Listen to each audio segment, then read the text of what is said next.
Hey guys, Huzzy here, bringing you another video. Welcome to an episode of probably like league discussion, and it's going to be like a league discussion slash Q&A. What I will say just before we get into it, if I'm not really like crazy enthusiastic, I am, but there is something going on in the background right now that doesn't affect me. It does affect me badly, but like it's okay. Let's just say it's part of life, and we'll leave it at that for now. But anyway, let's go into some topics. So I asked on Twitter and Facebook, so make sure you follow me on socials if you want to try and get involved with these episodes down the line. And also, apologies, there's no gameplay. As I stated, I think in the last video, maybe, of a league discussion, all the footage that I've got is going to Unranked to Diamond and Climb to Master, so I don't have anything spare. But let's get into it. So the first one is by a guy called Chase. He'd like to hear my opinion on watching and trying to emulate higher rated YouTubers or streamers, and is that detrimental to climbing? He is a silver player, thinks he may like expect too much from his teammates because he's trying to emulate a higher rating person. Yeah, pretty much. Is it a good idea? So you're watching me, you're watching my Climb to Master series. I'm in Diamond 4, Diamond 3 at the moment, and you're in Silver. You're like, okay, I'm going to do what Huzzy does. I'm going to kind of make the same calls and that. Is that a good idea? No. You'll notice probably a good way to look at it. Look at the differences between Climb to Master and Unranked to Diamond. They're very subtle. You know, if you're not looking for them, you probably won't notice them. But Unranked to Diamond, I do a little bit more calling, a little bit more pinging, basically to try and steer people on tracks. But I won't go full out because there's a lack of understanding in lower rating, or there's not as much understanding. And a lot of the time, if you kind of explain too much or you try to make a point proven, you'll just confuse people, and then that's not a very good situation.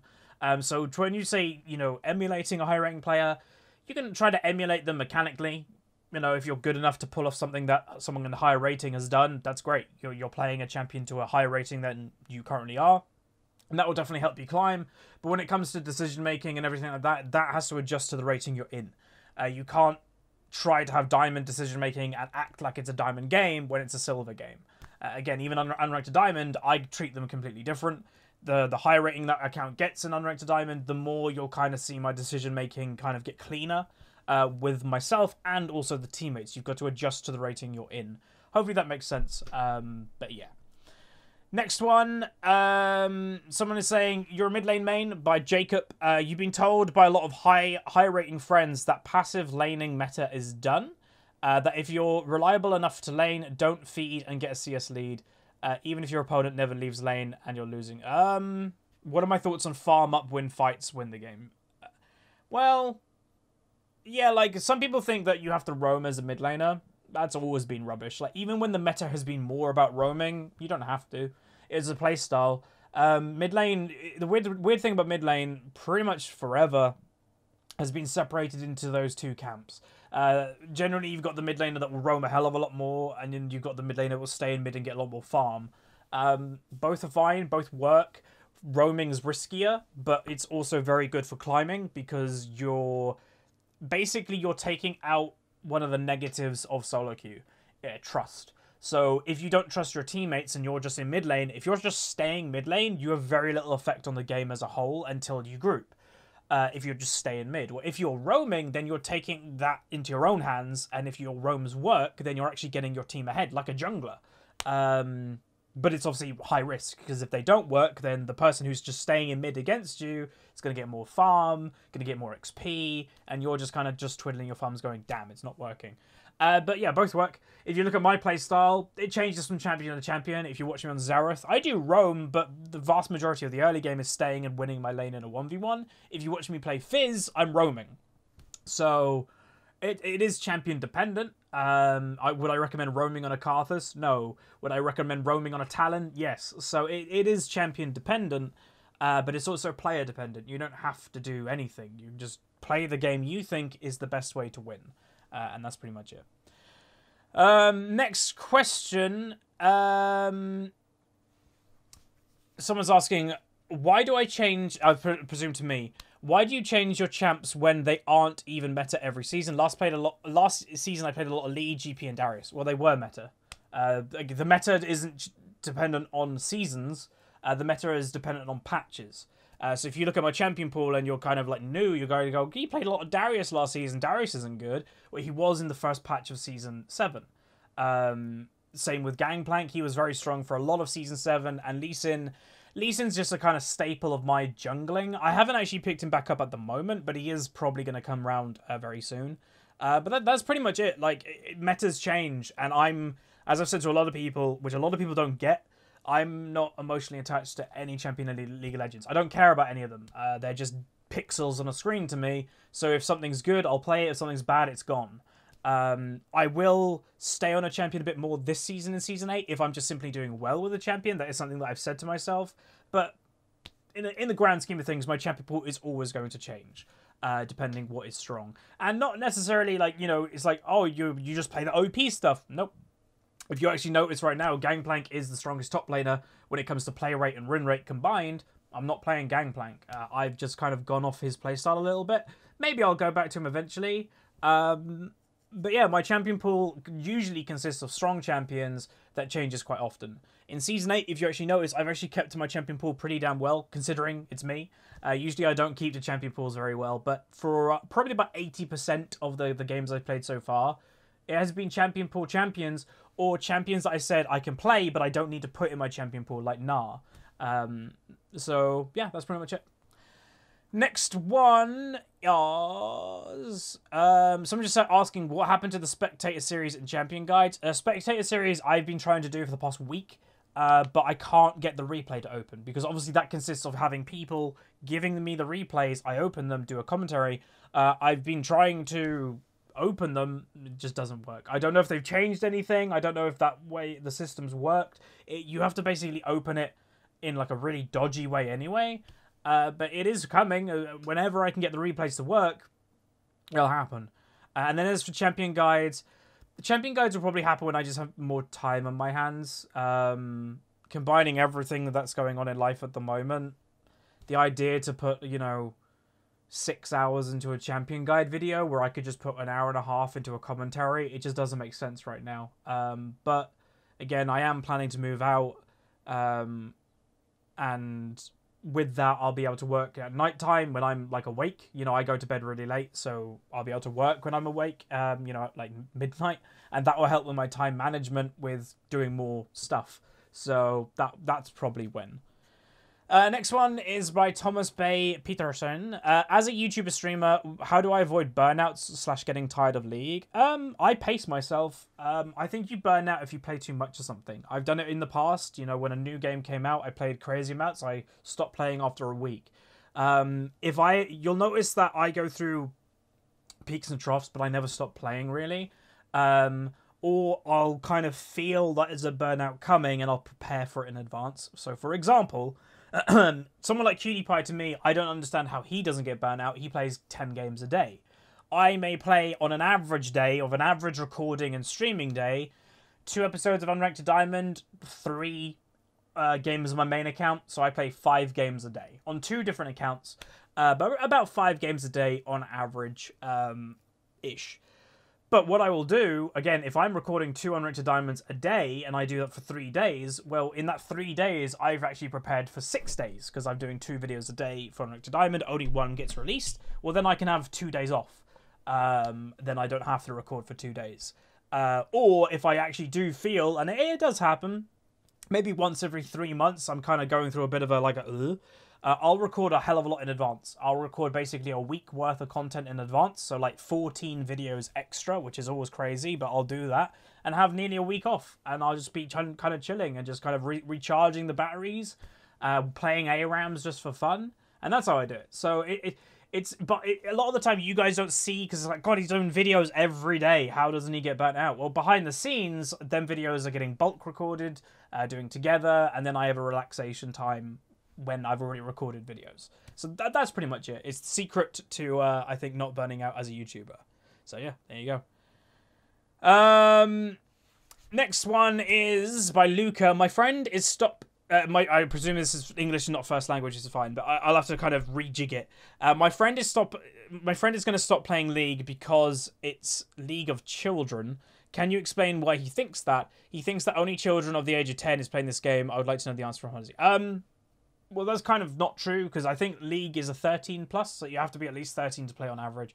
But just moving that aside, I imagine the reason why your friend feels this way is one of two things. One, he doesn't like the rage community of League of Legends, so he thinks that kids are rages, which is relatively true. Only younger people or very immature people rage on general. It's very, very rare to find somebody in their 20s raging who has, like, a stable mindset, who's, you know, got a job, has a good, you know... It's very rare. You know, usually the rages are the people that are inexperienced in life in general. So I understand where he's coming from with that. But he's not going to change that. Nobody's going to change what rages do unless Riot really put their foot down, which they're probably not going to, because the raging community in League of Legends is a very big portion of the player base, unfortunately. And if they ban hammer all of them, they're going to lose a decent amount of their player base, and that's a decent amount of money that they'll be missing out on, and they're not going to do that. Or the other way, and again, I don't know your friend, but other way, or he's the rager. I have experienced this before, that somebody is kind of like white knighting, oh, this community's terrible, blah, blah, blah, and then you find out this guy's been banned like several times. So he potentially could be a rager, and because people don't listen to him, he sees them as kids, and he's fed up with people not listening to him. To me, that's the one of two things that probably it could be. So either he hates raging, as in he's getting raged at, and he just can't be bothered with it anymore, which is fine, by the way, that's completely fine. Quitting a game because of the community is a perfectly fine thing to quit the game for. I will say, every MOBA has this community, so it's not like, oh, I'm going to go play Heroes of the Storm. Every MOBA is relatively toxic. Or it's the other way around, that he's a rager and he just can't deal with people not listening to him. So that's what I would say. Again, I don't know your friend, but that would be my thought. And then the last one we're doing on Facebook, and then we'll go over to Twitter, is if I had to one-trick somebody, who would it be? I'd stop playing League. Again, people really don't think that I'm serious with that answer. I am. I'm dead serious. I have literally zero intentions to one-trick. If you had a gun to my face and was like, one-trick or quit the game, I'd quit the game. Well, okay, if there was a gun going one trick or I'll kill you, obviously I would, but that's never going to be a real situation. So I'd quit the game. If Riot like came out with introducing new rank queue, you only can queue up with one champion, you have to lock it in at the beginning of the season. See you, League. Nice knowing you. It's not interest. Right now, my biggest played champion by actually quite a amount is Xerath. I'm having a lot of fun with him, and I'm doing very well with him with about an 80% win rate in 20 games, which is crazy. But I still play pretty much every other game a different champion. So it's like Xerath, Gnar, then another game is Xerath, but then Viger, then a different champion, and then a different champion, and then another Xerath. Like, it's fluid. And again, probably in the next few weeks, months, I'll get rid of Xerath. Like, I'll ditch him and I'll go into something else. That's how I like League. So again, the people really do doubt when I've said this in the past. I have zero interest in one-tricking. To me, it's the most idiotic thing you can do in League of Legends. And again, I know I'm probably going to offend some people there. Great. Like, I don't mean to, but it literally is the most pointless thing to me in League of Legends. You're kind of putting yourself into a box that eventually will burst. Eventually your champion will get changed, or something will happen to make it negative, or your champion becomes really weak, well then you're screwed, or becomes really strong and is banned every game. To me, zero. And also just the kind of skill aspect of it. I don't rate somebody who's only good with one champion as a good player. I rate them as that good champion. So that's just me. Anyway, let's do a couple from Twitter. So yeah, someone's asking thoughts on high risk, high reward champions such as Riven and Yasuo. Don't touch them. Like, in all honesty, I wish my audience never touched them. I don't think there's much point. Again, when I look at the average League player is in Silver 4-ish. That's the average rating player of League. So yeah, majority are Bronze or Silver. And when I've been Diamond for many seasons, and I see the average Riven player and the average Yasuo player in Diamond causing more losses than wins, I don't even see what the point is. And that's Diamond, you know, that's even up to Diamond 1 that I've seen these type of players. So the idea of, for me, for the Bronze, the Silver, the Gold player to play these champions is just ridiculous. Like, common sense, if I was a logical person, if I was legit a Silver player, and I wasn't a Diamond player, I was just a Silver player, and I was looking at Diamond people, and I was using them as like, oh, what do they play? Maybe I'll look what they do. I would never touch Riven or Yasuo because I'd look at all these diamond people and go, God, they suck. Like, it's very rare for them to do that well. But what I will say, and this is why probably a lot of people play them, is they may have 3 games in a row that they do absolutely terrible, but they'll have 1 game that they go legendary, and that for them is everything. Is that 1 game, that 1 in 4 game that they go legendary and do really well, that's why they play it. But that's only 25% of your games that you're actually doing your job. So, I don't know. To me, it's pointless, but that's just me. Next one is...